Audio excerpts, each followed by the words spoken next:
Matius pasal 13. Perumpamaan tentang seorang penabur. Pada hari itu keluarlah Yesus dari rumah itu dan duduk di tepi danau.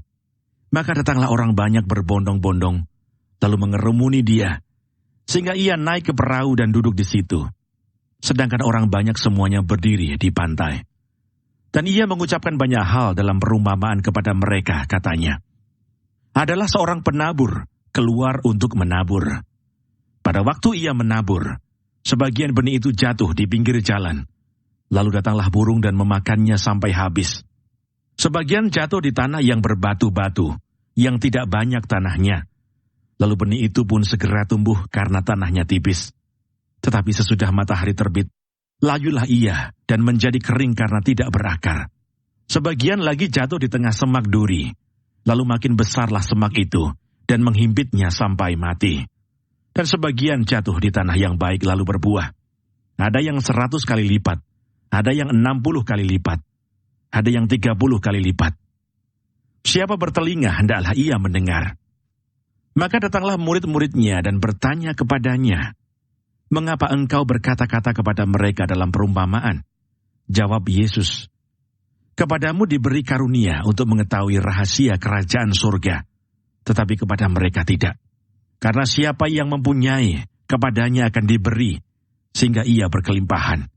Tetapi siapa yang tidak mempunyai, apapun juga yang ada padanya akan diambil daripadanya. Itulah sebabnya aku berkata-kata dalam perumpamaan kepada mereka. Karena sekalipun melihat, mereka tidak melihat. Dan sekalipun mendengar, mereka tidak mendengar dan tidak mengerti. Maka pada mereka genaplah nubuat Yesaya yang berbunyi, kamu akan mendengar dan mendengar, namun tidak mengerti. Kamu akan melihat dan melihat, namun tidak menanggap. Sebab hati bangsa ini telah menebal, dan telinganya berat mendengar, dan matanya melekat tertutup, supaya jangan mereka melihat dengan matanya, dan mendengar dengan telinganya, dan mengerti dengan hatinya, lalu berbalik sehingga aku menyembuhkan mereka. Tetapi, berbahagialah matamu karena melihat, dan telingamu karena mendengar. Sebab aku berkata kepadamu, sesungguhnya banyak nabi dan orang benar ingin melihat apa yang kamu lihat, tetapi tidak melihatnya, dan ingin mendengar apa yang kamu dengar, tetapi tidak mendengarnya. Karena itu, dengarlah arti perumpamaan penabur itu. Kepada setiap orang yang mendengar firman tentang kerajaan surga, tetapi tidak mengertinya, datanglah si jahat dan merampas yang ditaburkan dalam hati orang itu. Itulah benih yang ditaburkan di pinggir jalan. Benih yang ditaburkan di tanah yang berbatu-batu ialah orang yang mendengarkan firman itu dan segera menerimanya dengan gembira. Tetapi ia tidak berakar dan tahan sebentar saja. Apabila datang penindasan atau penganiayaan karena firman itu, orang itu pun segera murtad. Yang ditaburkan di tengah semak duri ialah orang yang mendengar firman itu. Lalu kekhawatiran dunia ini dan tipu daya kekayaan menghimpit firman itu, sehingga tidak berbuah. Yang ditaburkan di tanah yang baik ialah orang yang mendengar firman itu dan mengerti, dan karena itu ia berbuah. Ada yang 100 kali lipat, ada yang 60 kali lipat, ada yang 30 kali lipat. Perumpamaan tentang lalang di antara gandum. Yesus membentangkan suatu perumpamaan lain lagi kepada mereka, katanya, hal kerajaan surga itu seumpama orang yang menaburkan benih yang baik di ladangnya. Tetapi pada waktu semua orang tidur, datanglah musuhnya menaburkan benih lalang di antara gandum itu, lalu pergi. Ketika gandum itu tumbuh dan mulai berbulir, nampak jugalah lalang itu. Maka datanglah hamba-hamba tuan ladang itu kepadanya dan berkata, "Tuan, bukankah benih baik yang Tuan taburkan di ladang Tuan? Dari manakah lalang itu?" Jawab tuan itu, "Seorang musuh yang melakukannya." Lalu berkatalah hamba-hamba itu kepadanya, "Jadi maukah Tuan, supaya kami pergi mencabut lalang itu?"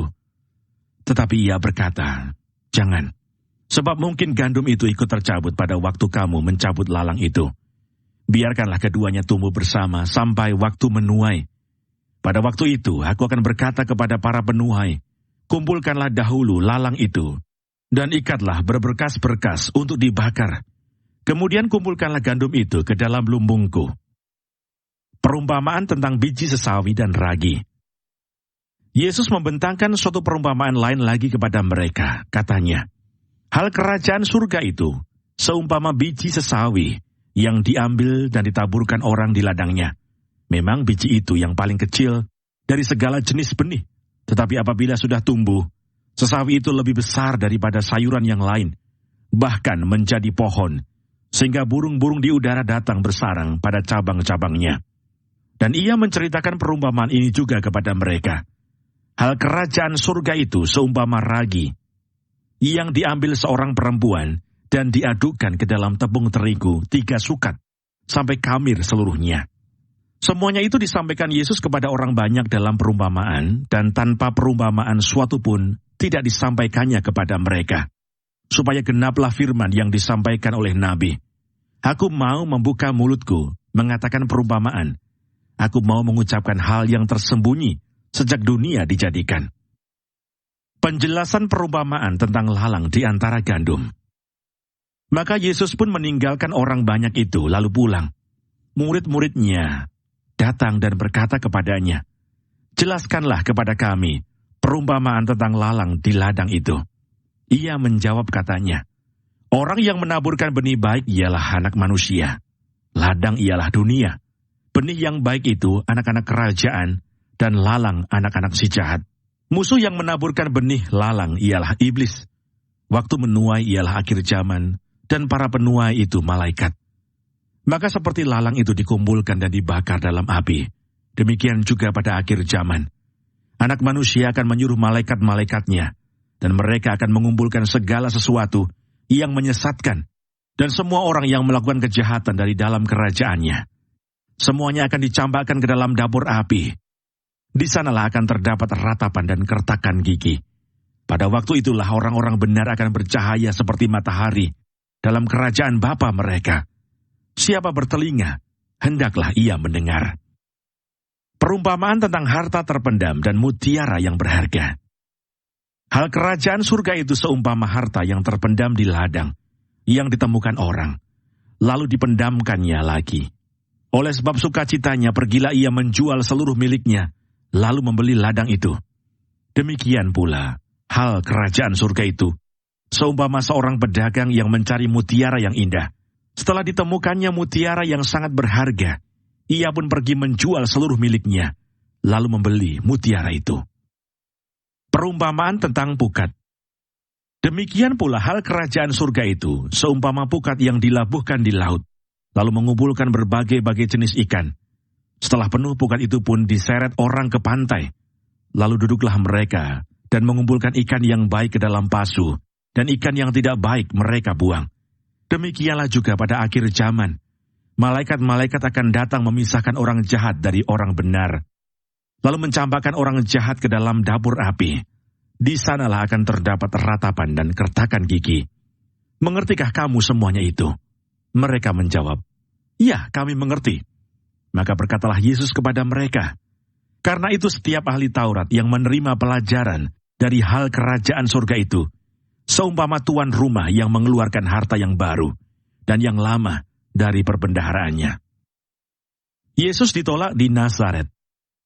Setelah Yesus selesai menceritakan perumpamaan-perumpamaan itu, ia pun pergi dari situ.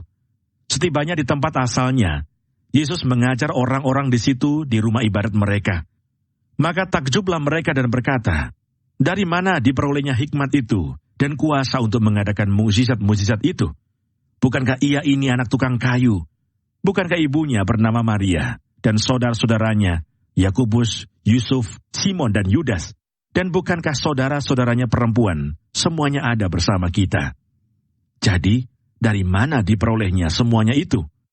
Lalu mereka kecewa dan menolak dia. Maka Yesus berkata kepada mereka, seorang nabi dihormati di mana-mana, kecuali di tempat asalnya sendiri dan di rumahnya. Dan karena ketidakpercayaan mereka, tidak banyak mukjizat diadakannya di situ.